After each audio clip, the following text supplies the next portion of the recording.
আসসালামু আলাইকুম। প্রিয় দর্শক, অন্য মঞ্চের আলাপচারিতায় আপনাদের সকলকে আমন্ত্রণ জানাচ্ছি। আসসালামু আলাইকুম রহমতুল্লাহি ওবরকাতুহু। সম্মানিত দর্শক, আজকের এই ভিডিও যেদিন করছি সেই দিন থেকে নির্বাচনের যে সময় তার ব্যবধান মাত্র 10 দিন। তো এই 10 দিন আগে অতীতের যে অভিজ্ঞতা, নির্বাচনের যে অভিজ্ঞতা, সেই নির্বাচনের অভিজ্ঞতায় আমরা শতভাগ নিশ্চিত হয়ে থাকি যে সুনির্দিষ্ট দিনে নির্বাচন হচ্ছে। 1।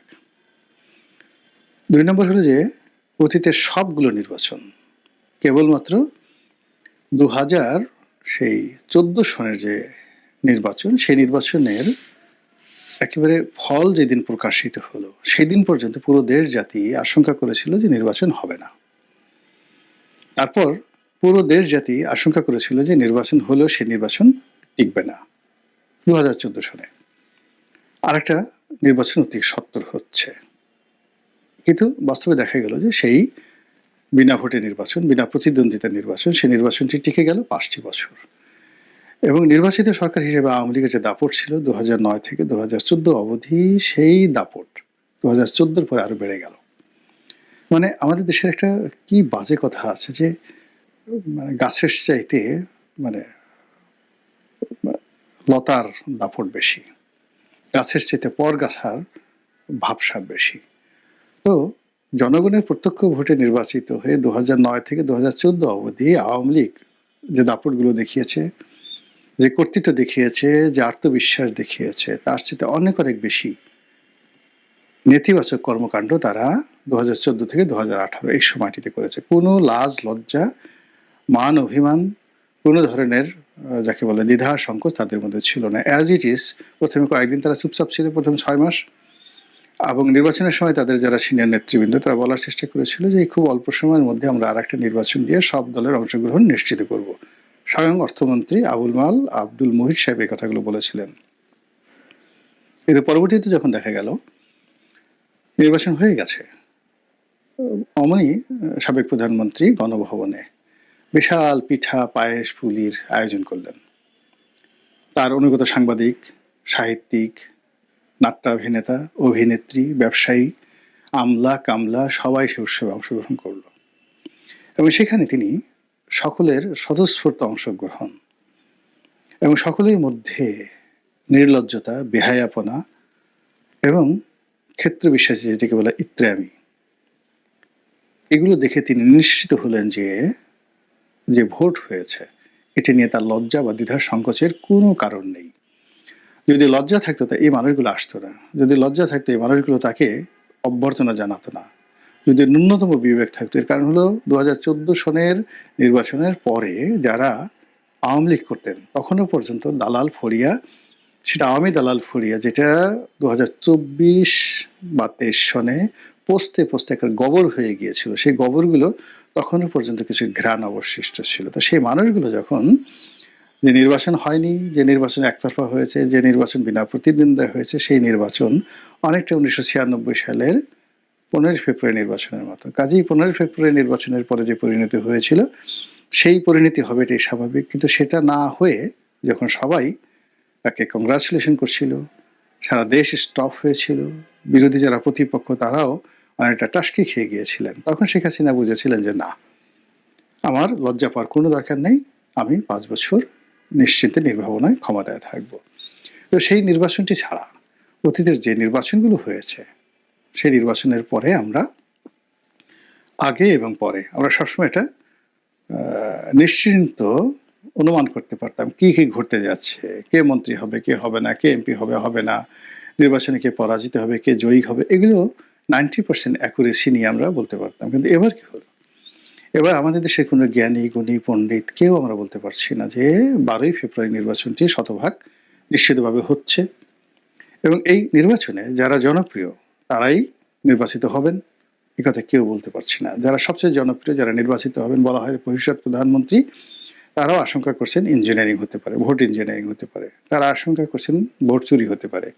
আবার তাদের যারা প্রতিপক্ষ তাদের বক্তব্য হলো ভোট ডাকাতি হতে পারে। একটি পক্ষ রাষ্ট্রীয় সমস্ত সুযোগ সুবিধা নিয়ে যে তাণ্ডব চালাচ্ছে এবং যেভাবে তারা অন্যায় অবিচার চাঁদাবাজি থেকে শুরু করে সব কিছু করে ক্ষমতায় যাওয়ার আগেই সব সবকিছু তারা দখল করে ফেলেছে। কাজেই ক্ষমতায় যদি তারা যায় তো স্রেফ ডাকাতি শুরু হয়ে যাবে। এই ধরনের ন্যারেটিভ নিয়ে প্রতিপক্ষের বিরুদ্ধে রীতিমতো কুরুক্ষেত্রের যুদ্ধ তারা শুরু করেছে।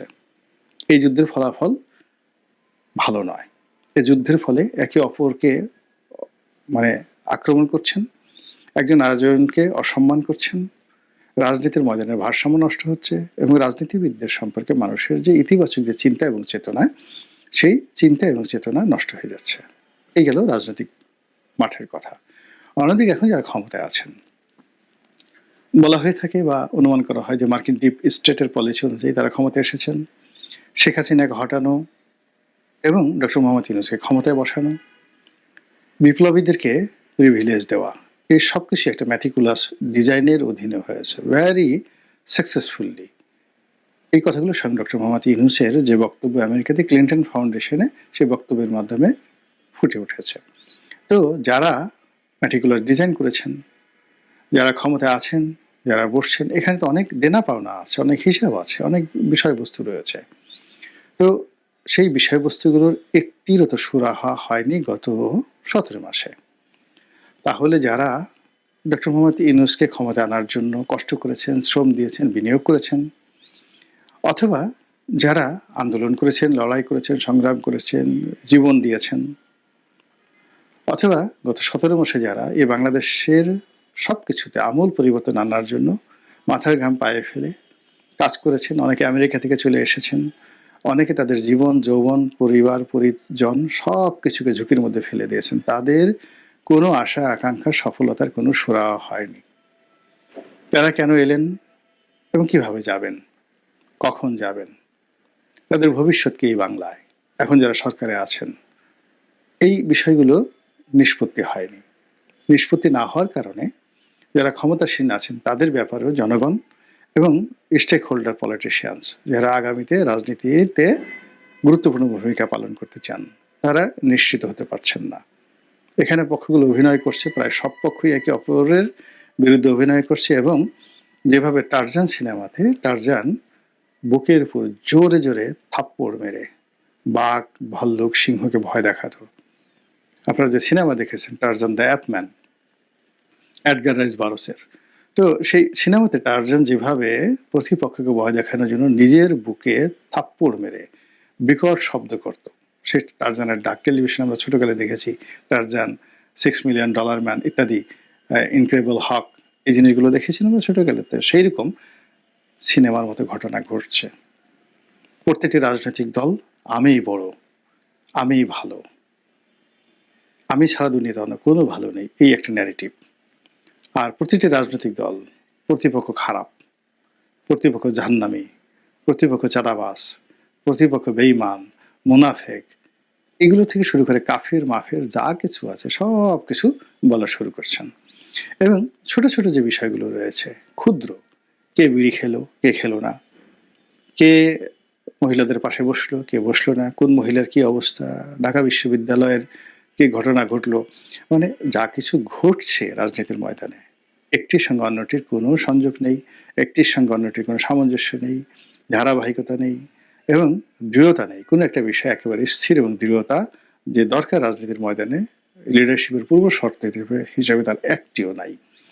তো এই অবস্থাতে একটা দুনিয়া কাঁপানো নির্বাচন হবে কিংবা সেই নির্বাচনের মাধ্যমে চমৎকার একটি গণতন্ত্র প্রতিষ্ঠিত হবে এবং সর্বশেষ এই গণতন্ত্রের মাধ্যমে গত সেই স্বাধীনতার পর থেকে আজ অবধি যত সমস্যাগুলো তৈরি হয়েছে আমাদের অর্থনীতি, রাজনীতি, সমাজ ব্যবস্থায়, সবগুলো ধামাচাপা পড়ে যাবে, ছাইচাপা পড়ে যাবে, অথবা সবগুলোর কবর রচনা হবে এবং সেখানে নতুন সম্ভাবনার, নতুন গণতন্ত্রের, নতুন একটি জাতি গঠনের যে শাপলাকলি কিংবা ধরুন সেই গোলাপকলি, সেগুলো ফুটে উঠবে।